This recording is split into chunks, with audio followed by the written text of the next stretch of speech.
All right, so I'm also from the hip hop generation, but first I'd like to give honor to the Dawamish. We talking about ownership and we talking about land. And Jay-Z, there's a song called I Got the Keys, and it says, people always asking me what's the key.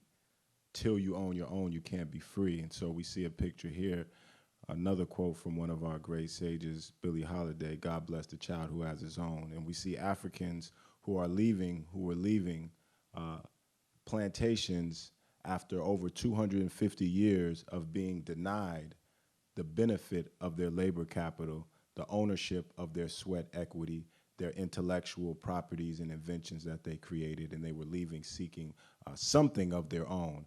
And many, such as William Gross, who you saw, traveled and came to the Northwest as pioneers. He was the first owner who bought 12 acres of land from Henry Yesler that established the Central District as a community of owners, as others migrated to this community, different than many other urban northern neighborhoods where there were tenement housing. This was a community of owners. And among those black dots that you saw, a rich community was created.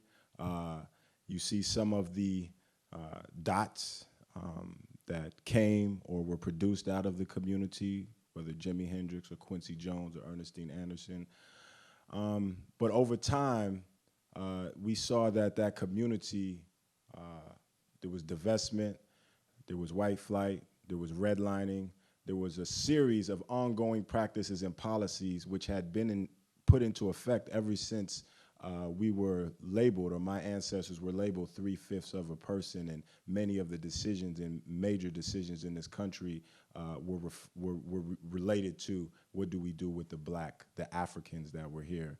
And so that culminated with actual policy that was started here in Seattle, Washington, Weed and Seed. And so we can see 30 years later whose ownership was weeded out of the Central District and what ownership was seeded in. And we look and we ask the question, where are we? We see on the left a tourist map. It has Capitol Hill, First Hill, Chinatown International District, and as if the black community doesn't even matter, doesn't exist. On the right side, you saw a brochure advertising a new development in the community, and it didn't recognize any black businesses, only businesses that serve the new residents. And we looked into the Seattle 2035 plan and we said, where are we? And we did not see ourselves in that. I did not see my two children. I did not see grandchildren as a part of the future. And so when we talk about ownership and we see, many people say that the Seahawk is the official bird of Seattle, but now it's up for debate. Is it the crane that's the official bird of Seattle, right? And these cranes are building, and who are they building for? And who owns what's being built, right?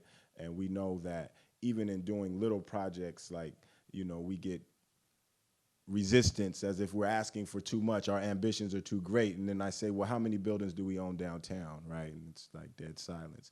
And so we got to busy to create our own plan, to write ourselves into the future of the city of Seattle.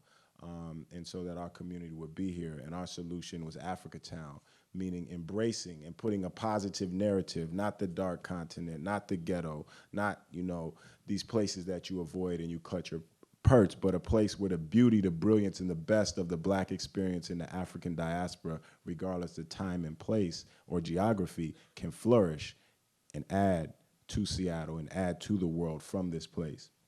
And so we looked at embracing our unique contributions and having a destination that people want to come to, connected physical, intellectual, and cultural assets, public-private partnerships.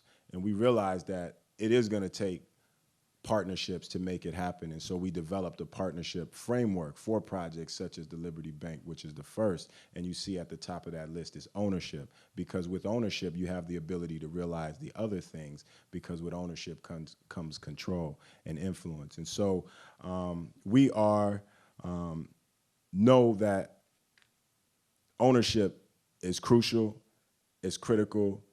It is the differentiating factor as to who has control of their destiny and who is at the mercy of someone else. And so we are glad that Liberty Bank project is the first project to realize some of the goals and principles that we have, and the aspiration for our community is to own it, right? And even more recently, you may have read that there was a recent announcement about to continue the work across the street at the Midtown Center with another development that will give the community ownership and allow for our community to grow and thrive in place. And so that we think that this work is critical, the work of Africatown, to make Seattle a world-class city that's reflective of the communities of the world that have been here, and not a one-class city. Thank you.